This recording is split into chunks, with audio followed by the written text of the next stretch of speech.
The one way I would describe Jennifer is that she has a servant's heart. She's just genuinely a caring, sweet person. She always puts other people first. When she's in her photography studio, she's not a prima donna. Oh, I'm Jennifer, I'm the best. She always tells you how beautiful you are, how beautiful your child is, how she's so glad to see you. She is very, very selfless, and I will have to tell you that she's a devout Christian. She sort of always had a little interest in photography. I have a very early picture of her when she was about 4 with these little tiny cameras up to her eye. Sort of formed her own way of doing things over the years. People try to credit me with doing it for her, but I didn't do it. She did it herself. She really does 99.99% of all of my commercial photography, and we do a lot of commercial photography with publishing magazines and books, of course. I'm sure you can imagine that. But she also does my family's portrait photography. I have 18 grandchildren, so you can just imagine how many times I have used her to do pictures. She's got 500,000 times more patience than I do. You know, there are times when there's a baby crying or a toddler that just has no attention span left, and Jennifer can always seem to drag them back in, you know, because I think we're done, it's over, the window has closed. But Jennifer, she's always got it. She always seems to pull them back in and get the perfect shot. When you have to start decorating for Christmas in the end of September, you're really not in the Christmas spirit. But we started this year actually wearing Christmas pajamas on Santa days. So we wear our house shoes and our Christmas pajamas, and sometimes we wear our Mickey Mouse ears with the Santa hat. They really kind of look at us, but that's kind of what makes us special, I think. It's just fun. It's nothing big and bad to come have your picture made. It's just fun. Come on in and join the party. Oh, it is so hard. And if you've ever been with a photographer that does not know how to photograph children, you would really know. She is a genius at working with children. Well, she's so cute. She has that little high voice, and I know many times she said, "Now I'm going to get the rubber ducky." She has all these tools that she has that she knows exactly what to do. Oh, she squeaked the rubber ducky in adults before they were. She knows how to turn a screaming, crying child into a perfect model, and that is the truth. I've seen it happen many, many times. I don't know if you know about her late son that died in September. And Joseph was the love of her life. And she had taken lots of great pictures of him, though. He was a great model. Her son Joseph was born with a heart defect and had several surgeries while he was an infant.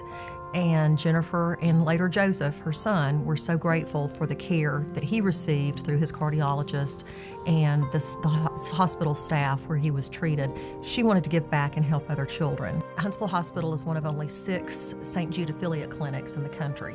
We are very close to our patients in that unit. They come from all over North Alabama. We wanted to do something special for those children when they finish their chemo and their other treatments. When the child finishes their chemo, they're invited to her studio for a free photo shoot. She encourages them to wear something that represents what they would like to be when they grow up. And if you knew Jennifer, she doesn't just take photos. She gets to know her clients and know her subjects, so she's talking to them all the while, and learning about them and what their hopes and dreams are, and takes these beautiful photos that we then frame and hang on the lobby wall in the St. Jude Clinic. We sort of grew up with Joseph too. Probably met Joseph around 6 or 7 years old, and just a fun-loving kid. Always had a great smile, and I mean, he meant a lot to all of us. He was like our child too. And then when Joseph had a heart attack and died, it's almost like Jennifer was ministering to everyone else who loved him so much. She has an incredible faith in God. She said, "Martha, I'm just hanging on to God. You know, that's how I'm going to get through this." And then through Joseph's death, so many more people have contributed to our units there at Huntsville Hospital. So Joseph will continue to live on. I know we lost a little boy not too long ago, and the family had not been able to order a wall portrait, and she just decided, I don't care what it costs, just call and get them a large one of their favorite pose. And so she took it to them after the funeral that day. And she just does stuff like that I wouldn't think about, but she does it all the time.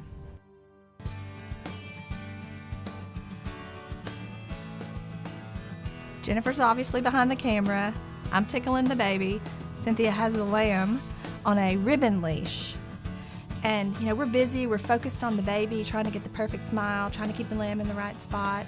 And I turned to look at Jennifer to see, do you have it? Is it, are we where we should be? And I was getting ready to place the little lamb. We were outdoors in our back field, and the lamb just decided that the grass was greener on the other side of the pasture and took off. And I turned back, and bouncing through the field is the baby lamb with Cynthia running behind it, jumping ditches, just trying to grab the lamb before it hits the street.